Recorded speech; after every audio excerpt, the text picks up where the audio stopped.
Hello, welcome, Cabbage here. In Nier Reincarnation, we have a new Abyssal Yuzuki. So let's pull this on my JP account. And this will also give me a chance to talk about a few topics. 200 for the shard exchange, so we might be here for a while. Although, the last few pulls that I've done on this JP account, I've gotten the featured character fairly quickly. Got a purple here, very first pull. And it stops. And it's Abyssal. I still want some of the older characters from Girl Monster. Still trying to complete the set. The game is making it very tough to get them, however. Oh my god. First pull. This is the first time I've ever done this. Alright. Well, I still got things I want to talk about. Let's see how the rest of these pulls go.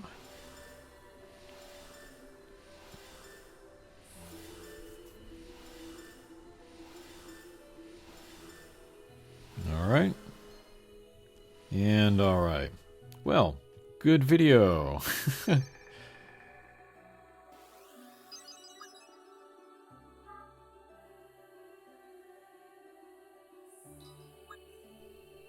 Alright, well, first we can look at his profile picture here.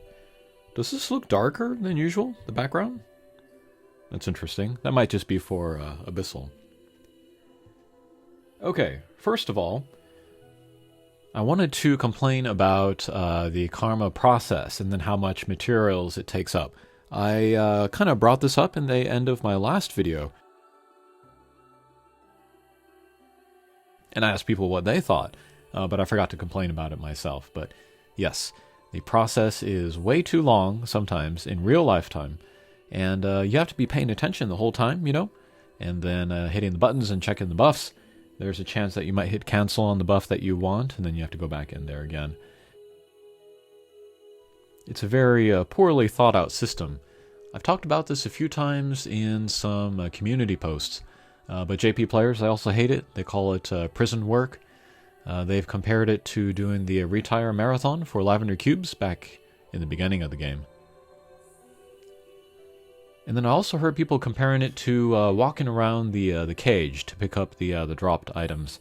I don't think picking up the dropped items is that bad, but yeah, if you're doing it every day, that's kind of annoying.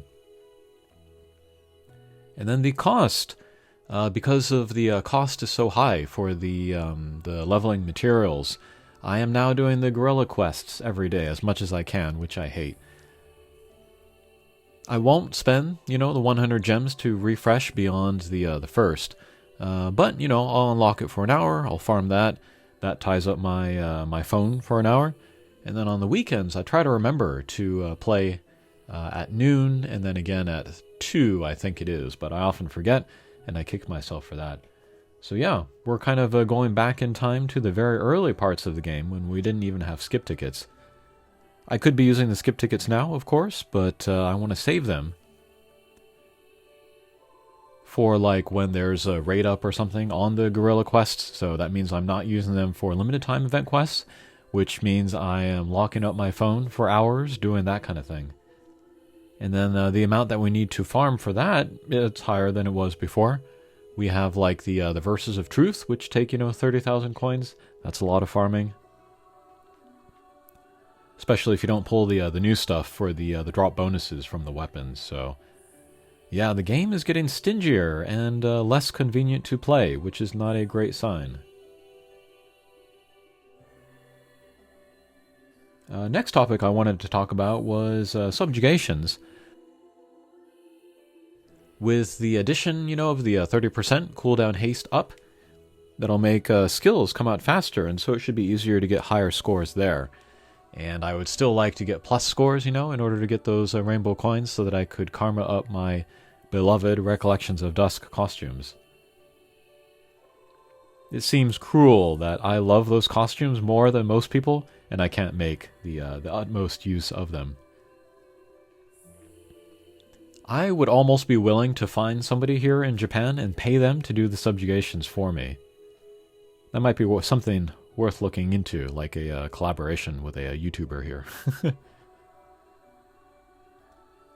But yeah, they recently introduced the X grade. I wonder, you know, how many people are actually aiming for that and pulling for stuff to achieve that. Like, what would even be the point of it, except for, like, bragging rights? But I'm reminded that in the live stream, when they kind of previewed that X grade, that people that got the grade wouldn't get anything, but that was a lie. They will get quite a bit more of all of the materials that we are getting. They're not getting anything new or unique, but they are getting something, so I was upset about that. Okay, and then the last topic I wanted to talk about was power creep, and then we can do a review of the character as we talk about that. But here we are. So Yuzuki here, he's kind of a... is he a top-tier attacker? And also a great supporter, but let's look at his kit. But HP, very high for an attacker. Attack, very high for an attacker. Defense is good. Character skill here. Let's see. 5 hits. 160% damage per hit. B gauge. And then breaks defense for 1 target. 20% for 60 seconds. That's very long. That would be worth using in any element, I think. But additionally, if he is equipped with a light weapon in the primary hand, he will increase the damage from light weapons for 20% for 60 seconds. So, very nice buffs and debuffs there. And this is crazy. So here's a buff for the party. Usually with these Abyssal characters, they'll just get a buff to their attack and then get their agility down. Still has the agility down here, but instead of buffing the attack for himself, he'll buff it for the entire party. 35%. That's just flat forever. That's insane. And then when his main hand is a light element, everybody's skills, also light element, will be hastened 8%. That is more power creep. Used to be 5. Now it is 8. And then his Awakening 3 skill, when equipped with a light weapon primary, he will do 40% more damage on skills of 4 hits or more. Very powerful there. And then we can look at his karma. Yeah, attacking, slot 1. Bold vigor, caged vigor, cooldown haste, pursuit. And interesting. Status up buffs will go 15 seconds longer. Okay. So he's got kind of the support set. And then here, resistance to burn, resistance to paralyze, 3 times damage mitigation barriers, damage up on skills, regular attacks, 3 hits or more for the party, agility up, cooldown, haste. Okay. So yes, we are seeing power creep, and then compare this guy to Divine 063Y, and I wonder how those people feel about having pulled him. I mean, they must feel great, you know, getting that ridiculous compensation, all those large antlers and rainbow coins. But as far as the character, it's kind of unusual to have such a recent release be sort of power crept by a new release here. Oh, and I almost forgot to look at his debris. I'm not going to talk about the weapons. But this is like the light version of the one from Dragon Quest Sarafa, which is also super powerful. But damage up 40% on skills of 4 hits or more when equipped with a light weapon in the primary hand.